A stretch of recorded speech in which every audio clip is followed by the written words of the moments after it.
बड़े भाग्य से बड़े पुण्य से मिला गुरु का चातुर्मास। बड़े भाग्य से बड़े पुण्य से मिला गुरु का चातुर्मास। वर्षा योग में धर्म की वर्षा रचेगी एक स्वर्णिम इतिहास।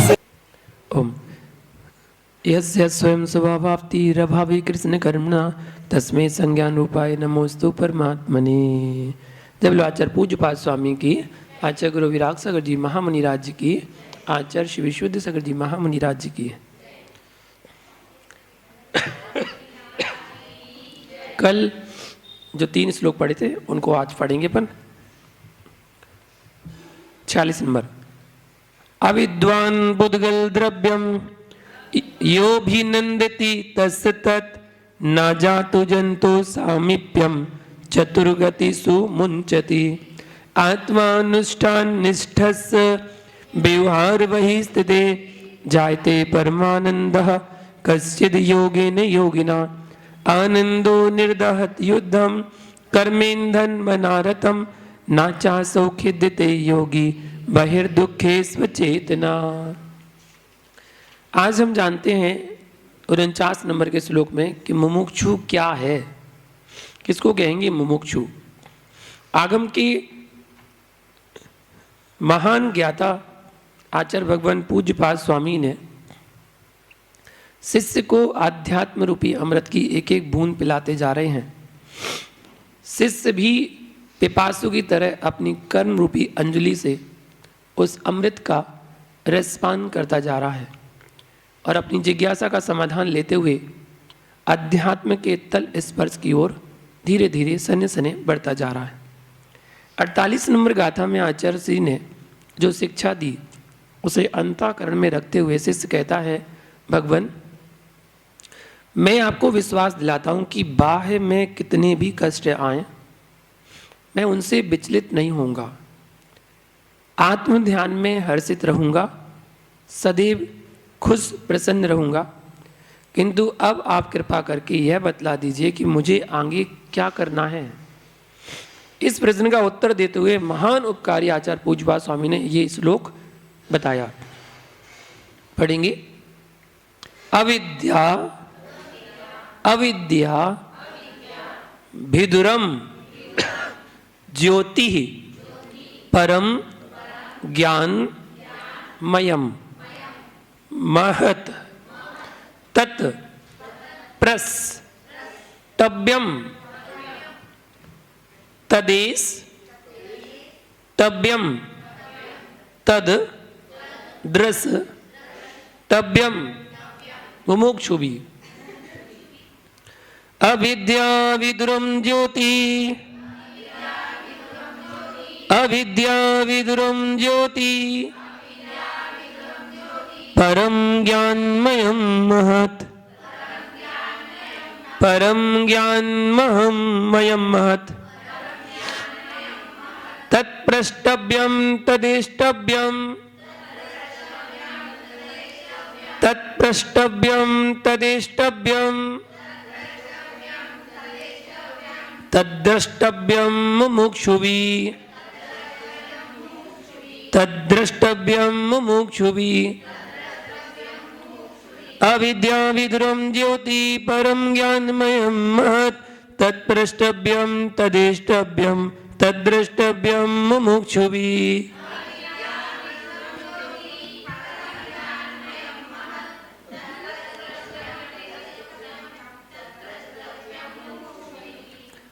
आराम से एक एक शब्द उच्चारण करेंगे तो अपना गलत हो ही नहीं सकता।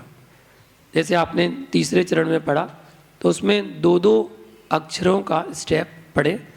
जैसे तत्प्रष्टव्यम तदेष्टव्यम तद्द्रष्टव्यम मुमुक्षुभिः। बस इतने में तो हो जाएगा। एक बार फिर से। अविद्या विदुरम ज्योति परम ज्ञानमयं महत् तत्प्रष्टव्यं तदेष्टव्यं तद्रष्टव्यम मुमुक्षुभि, बोलिए एक साथ, अविद्या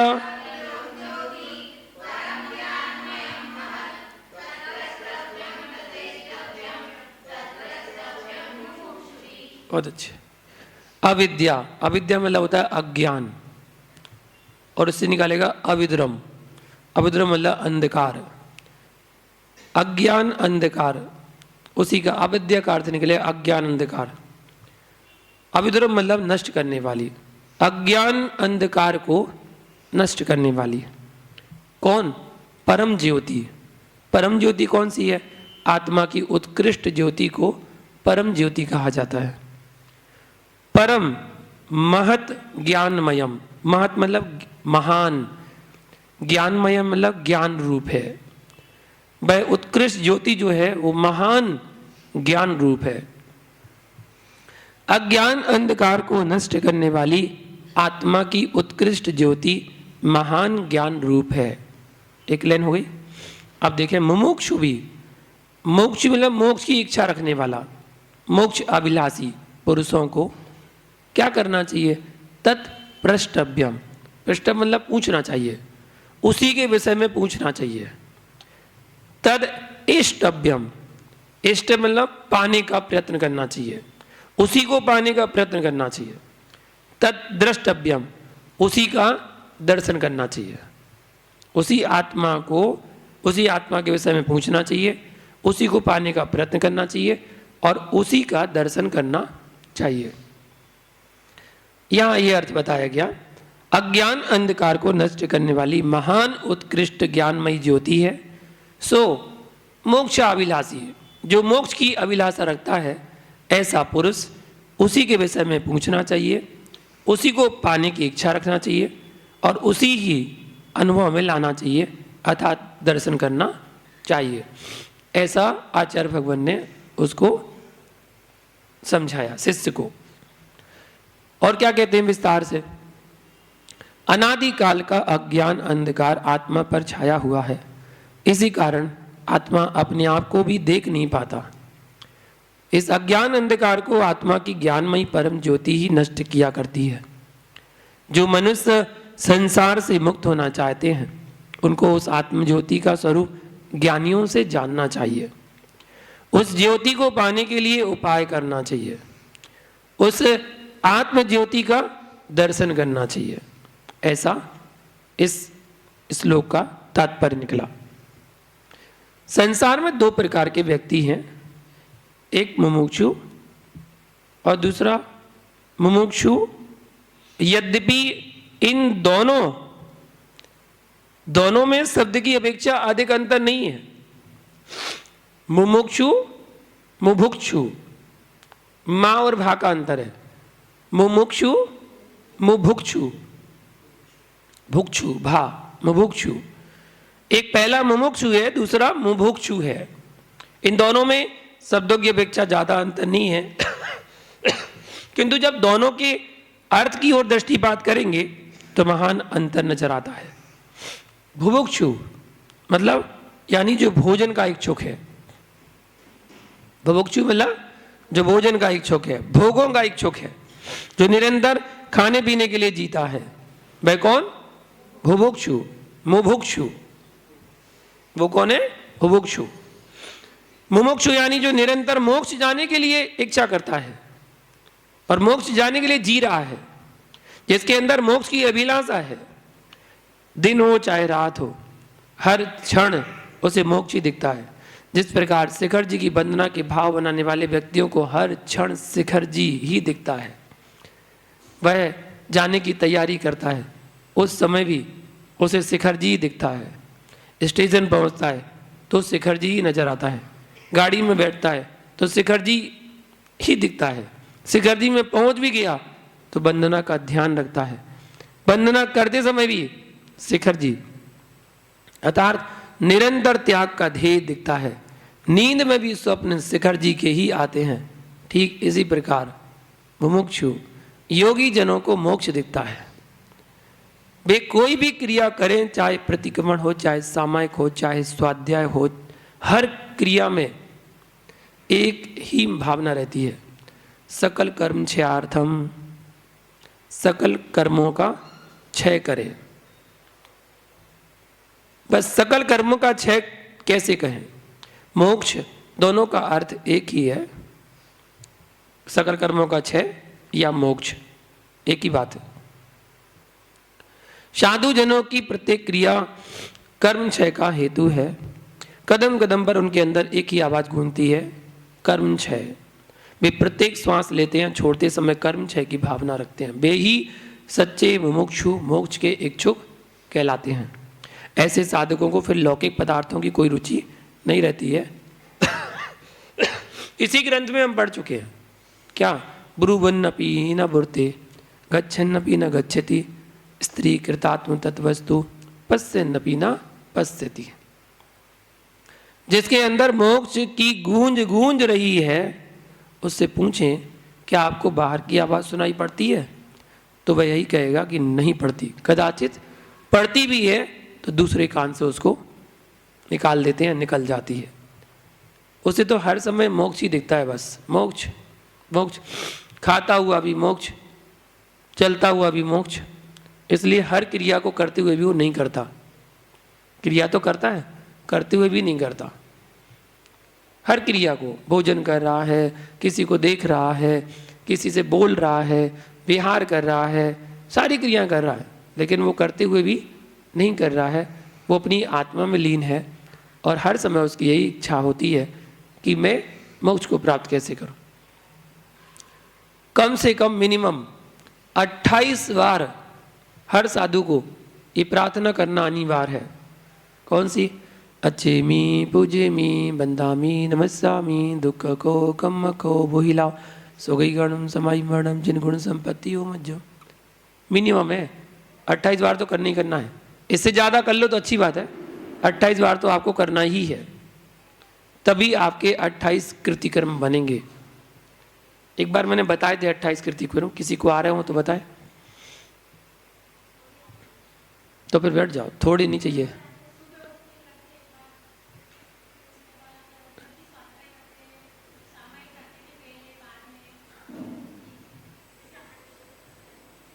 प्रॉपर नहीं बता पा रहे।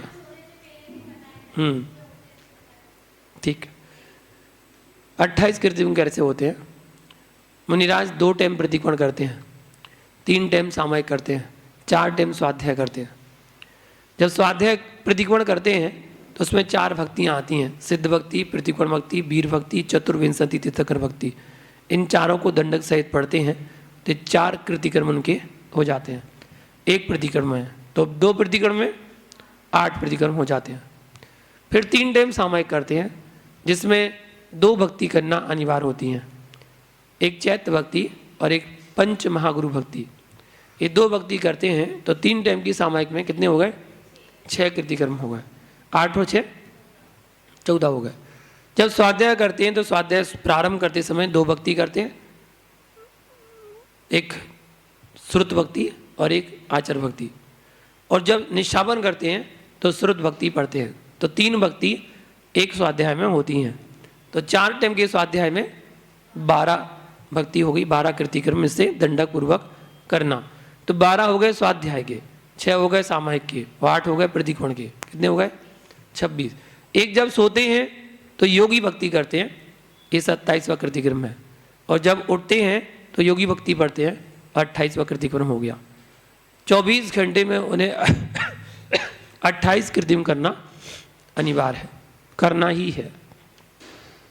इसके अलावा और चलते फिरते कोई अनजाने में कुछ गलती हो जाती है, चल रहे थे कहीं पानी फैल गया, तुरंत कायस्तर करेंगे, तुरंत जिनवाणी हाथ से गिर गई कायस्तर करेंगे, मल आ गया नाक से मल आ गया कायस्तर करेंगे, छींक आ गई तो कायस्तर करेंगे। हर स्थिति में उनके द्वारा कुछ होता है तो प्रायश्चित स्वरूप एक कायस्तर तुरंत करते हैं। जब आहार में जाते हैं तो पुनः 3 भक्ति पढ़ते हैं, ये तो गिनती में है ही नहीं है।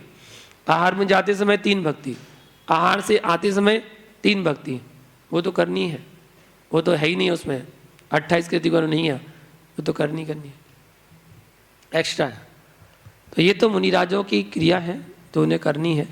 तो मैंने बताया 28 कीर्तिगुण के माध्यम से 28 बार तो साधु प्रार्थना कर ही लेता है कि भगवान दुख खो, मेरे दुखों का क्षय हो, कर्म खो, मेरे कर्मों का क्षय हो, बोही लाओ, मुझे बोधि की प्राप्ति हो, सुगई गमनम, मेरा सुगति में गमन हो, समाहि मरणम, मेरा समाधि पूर्वक मरण हो, और जिनेन्द्र भगवान के गुण रूपी संपदा हमें प्राप्त हो। ऐसी प्रार्थना तो हम निरंतर करते ही रहते हैं, करते ही रहते हैं। तो कम से कम आप जब मंदिर जाते हैं तो मंदिर जाते समय तो ये प्रार्थना जरूर कर लिया करो। भगवान के पास, गुरु के पास जाओ तो बोल लिया करो अच्छे में पूजी वंदामिन मत्सामी। जिससे एक बार तो आपकी भावना हो जाती है कि भगवान मैं भी भावना भाता हूँ कि मेरा भी समाधि में रहना। तो मुमुक्षु जो होगा वो हर समय मोक्ष जाने की इच्छा रखता है। मुमुक्षु शब्द अपना शब्द है, इसको लोगों ने अलग बना दिया। जहाँ मुमुक्षु शब्द आता है बोले वो नहीं। मुमुक्षु अर्थ है जो मोक्ष जाने का अभिलाषी है, मोक्ष जाने की इच्छा रखता है। तो क्या आप इच्छा नहीं रखते? आप भी इच्छा रखते हैं तो आप भी मुमुक्षु हो गए। मोक्ष जाने की जो इच्छा रखने वाला वही तो मुमुक्षु कहलाता है। हाँ, अगला श्लोक देख रहे हैं, तत्व का सार क्या है। देखिए पूरे ग्रंथ का सार, पूरे ग्रंथ को जो पढ़ा ना उसका सार क्या है, पूरे तत्वों का सार। जीवोन्या पुद्गलस चान्या इत्यसौ तत्व संग्रह यदन्य दुच्यते किंचित सोस्तु तस्सैव विस्तरा। जीवोन्य पुद्गलश्चान्य इत्यसौ तत्व संग्रह यदन्य दुच्यते किंचित सोस्तु तस्सैव विस्तरा। जीवोन्य पुद्गलश्चान्य इत्यसौ तत्व संग्रह यदन्य दुच्यते किंचित सोस्तु तस्सैव विस्तरा। जीवोन्य पुद्गलश्चान्य इत्यसौ तत्व संग्रह यदन्य दुच्यते किंचित सोस्तु तस्सैव विस्तरा।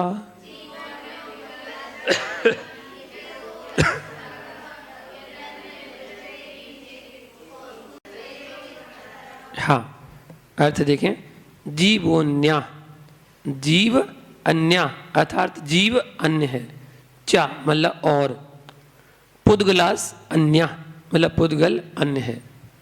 बस इतना सा समझ लो, यही सार है पूरे तत्वों का। जीव अन्य है और पुद्गल अन्य है। इति मतलब इस प्रकार, असौ मतलब यह है, तत्व संग्रह मतलब तत्व का सार।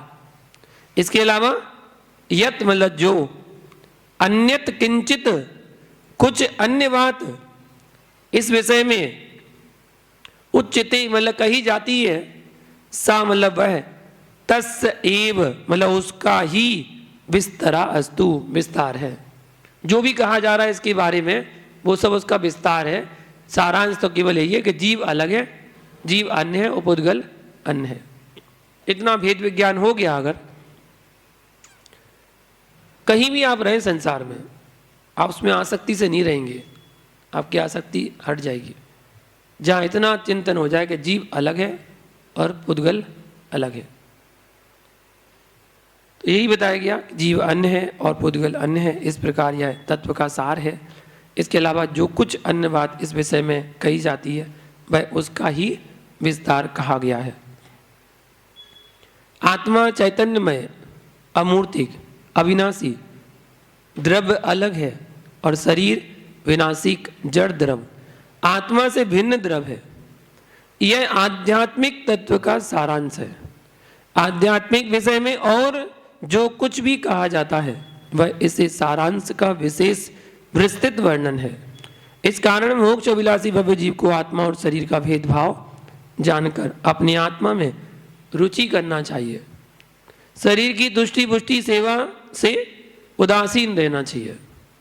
शरीर को हष्टपुष्ट मत बनाओ, शरीर की सेवा में मत लगे रहो, इनसे दूर रहना चाहिए और अपनी आत्मा का चिंतन करना चाहिए।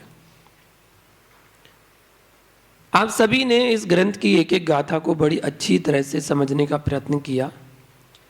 बहुत से लोगों ने ग्रंथ की गाथाओं को समझा और कुछ स्मरण करने की भावना भी भाई कि स्मरण करें। निश्चित एक बार कदम रख देती है निराशता। एक बार जिसके अंदर हीन भावना आ जाती है, भविष्य में उसकी उन्नति नहीं होती है, उसके उन्नति के द्वार बंद हो जाते हैं। इसलिए निराश नहीं, खुश होना चाहिए। हम उन लोगों में से हैं, बहुत अच्छे हैं, जिन्होंने इस ग्रंथ को पढ़ा ही नहीं, जिनवाणी के पवित्र शब्दों को समझा ही नहीं। हमने कम से कम कुछ तो सीखा होगा।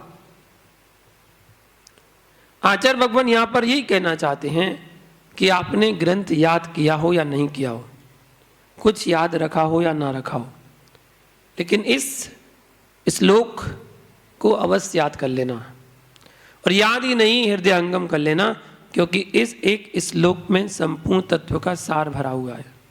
आज तक जितने भी बड़े बड़े शास्त्र लिखे गए हैं वे सब इसी का ही विस्तार है। किसका? जीवोन्या पुद्गलास चान्या, इसका ही विस्तार है।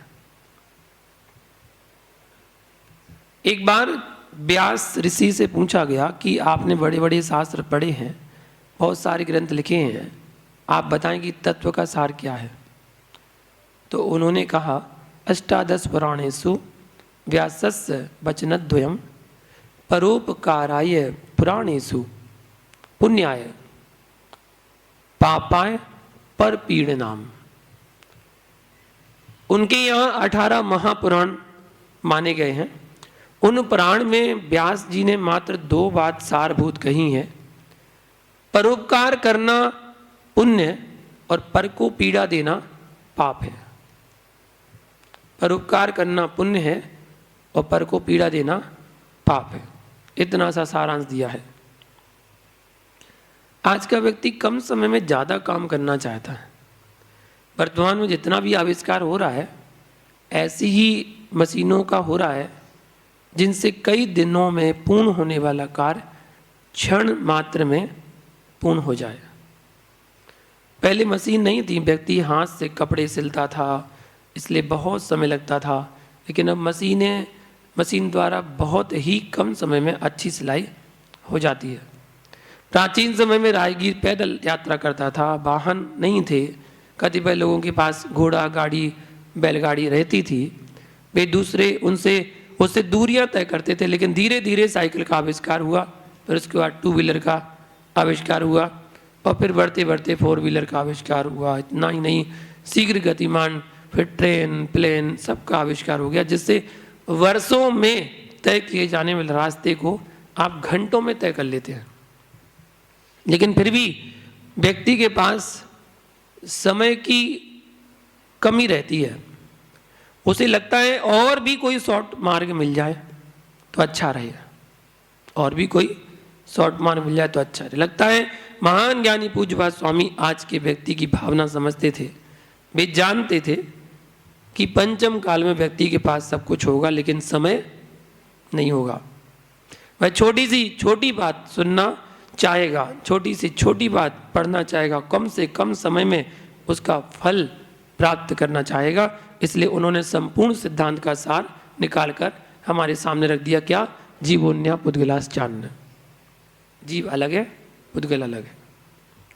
इतना सा अगर आपने ध्यान कर लिया, जैसे वो शिवभूति मुनिराज ने किया था भेद विज्ञान तुष्मास भिन्नम कहकर, ऐसे ही उन्होंने शरीर और आत्मा के भेद विज्ञान को जो ज्ञान किया था, उससे उन्होंने अपनी आत्मा को परमात्मा बनाने में केवल ज्ञान की प्राप्ति कर ली थी। धन्य धन्य है जे जीव नर भव पाए, यह कारज किया तिन ही अनादि भ्रमण पंच प्रकार तजी पर सुख लिया। वे जीव धन्य हैं जिन्होंने नर भाव पाकर यह उत्तम कार्य किया।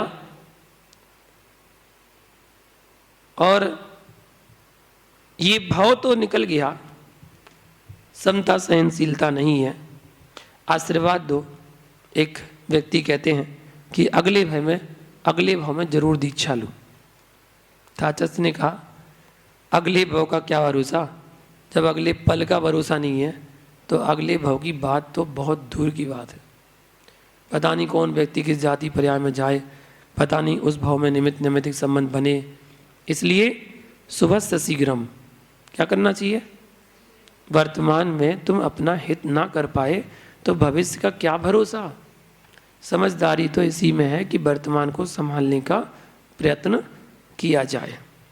तो जीवोन्या पुद्गलास चान्य, इसका चिंतन करें, समझें, यही तत्वों का सार है।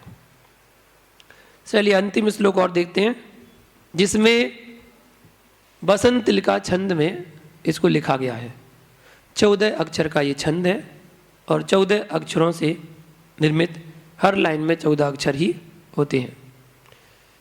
इष्टोप देश मिति सम्यक धीत्य धीमान माना पमान समताम स्व मताद वितन्य मुक्ताग्रहो मुक्ताग्रहो विनी वसन विनी वसन सजने बने वा मुक्तिश्रियम, मिला के पढ़ेंगे, मुक्तिश्रियम निरुपमा मुपयाति भव्या। जैसे वक्तामर पढ़ते ना वैसे पढ़ेंगे। इष्टोपदेश मिति सम्यग धीत धीमान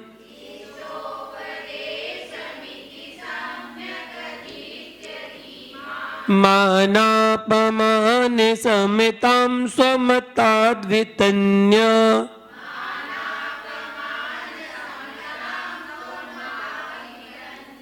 मुक्ताग्रहो विनिवसन सजने बने वा।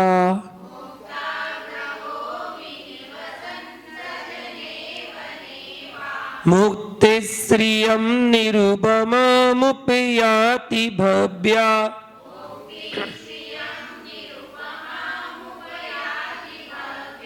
आ गया? अच्छे से पढ़े, बोलिए फिर से। इष्टोपदेश मिति सम्यग धीत धीमान अनापमान समितं स्वमता वितन्न मुक्ताग्रहो विनिवसन सजने बने वा मुक्तिश्रियं निरुपमा मुपयाति। वाह, कितने अच्छे से आप लोग श्लोक पढ़ने लगे हैं। अच्छा, इसलिए धीमान, धीमान मतलब बुद्धिमान, भव्या मतलब भव्य पुरुष, बुद्धिमान भव्य पुरुष। इति मतलब इस प्रकार, इष्टोपदेशम अर्थात इष्टोपदेश ग्रंथ को सम्यक अधीत अर्थात अच्छी तरह अध्ययन करके, अधीत मतलब अध्ययन करके, स्वमताम, स्व मतलब अपने, अपने मताम मतलब अपने आत्मज्ञान से, मानापमान मतलब मान और अपमान, सम्मान और अपमान में समताम मतलब समता भाव को, वितन्या वितन्या मतलब धारण करके, मुक्त आग्रह आग्रह को त्यागता हुआ, सजनी मतलब गांव, गांव आदि में, वा मतलब अथवा, बने बने मतलब निर्जन वन में, विनिवसन विनिवसन मतलब रहता हुआ, चाहे गांव में रहे चाहे जंगल में रहे, निरुपमाम मतलब अनुपम, मुक्तिश्रियम मुक्ति लक्ष्मी को उपयाति प्राप्त करता है, इसका अर्थ हुआ। बुद्धिमान भव्य पुरुष इस प्रकार इष्टोपदेश ग्रंथ को अच्छी तरह अध्ययन करके अपने आत्मज्ञान से सम्मान और अपमान में समता भाव को धारण करके आग्रह को त्यागता हुआ गांव आदि में अथवा निर्जन वन में रहता हुआ अनुपम मुक्ति लक्ष्मी को प्राप्त करता है, ऐसा इसमें बताया गया। आचार्य भगवान विशेष बताते हैं इस इष्टोपदेश ग्रंथ में आत्मा और शरीर का व्रत पालन का, अव्रत का फल, बंध और मुक्ति का साधन, वैराग्य उत्पन्न करने की प्रक्रिया, आत्म अनुभव करने का उपाय तथा आत्म अनुभव करने का फल। यदि आध्यात्मिक विषय अच्छे, सुंदर, सरल, रोचक ढंग से आचार्य भगवान पूज्यपाद स्वामी ने निश्चय व्यवहार नय को दृष्टि में रखकर बतलाए हैं। 50 श्लोकों में महान आध्यात्म सार भर दिया है। जो भव्य जीव इसका अच्छा स्वाध्याय करके नयों में माध्यस्थ भावना बनाता है, उसको अपने सम्मान और अपमान में हर्ष विषाद नहीं होता। वह चाहे किसी गांव आदि में रहे अथवा एकांत वन में निवास करे, वह अपने आत्मचिंतन और विषय भोगों की वृत्ति से आत्मा की शुद्धि करता हुआ कालांतर में इस संसार से मुक्त हो जाता है। ऐसा इस श्लोक का अर्थ बताया आचार्य भगवान ने। इस ग्रंथ का अच्छी तरह अध्ययन करना चाहिए। वह व्यक्ति सामान्य नहीं बुद्धिमान हो जाता है। बुद्धिमान का अर्थ जो अपने कार्य आकार के विषय में सोच सके, अपने हित अहित की अच्छी तरह से पहचान सके, कर्तव्य अकर्तव्य का निर्णय ले सके और उसमें सम्यक रूप से प्रवृत्त हो सके, वो कहलाता है धीमान, बुद्धिमान। शास्त्र ज्ञान रूपी स्वच्छ जल से जिसके चित्त की मलिनता धुल गई है, जिसकी बुद्धि ने राग देश का उपशम कर दिया है, ऐसा बुद्धिमान पुरुष निर्मल आत्म विशुद्धि के द्वारा स्वमतात् मानापमान समताम वितन्य, अर्थात उत्पन्न हुए आत्मज्ञान से मान अपमान में समता भाव को धारण करता है। अगर ग्रंथों को पढ़ने के बाद भी अगर समता भाव नहीं आ पा रहे हैं तो ग्रंथ पढ़ने का फायदा क्या है?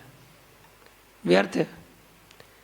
केवल रट्टू तोता थोड़ी बनना है कि हमने ग्रंथ को पढ़ के रट्टू तोता कर लिए, उनको रट लिया, जीवन में उतारने का प्रयास ही नहीं कर पा रहे, तो हमारा ग्रंथ पढ़ना भी व्यर्थ हो जाएगा।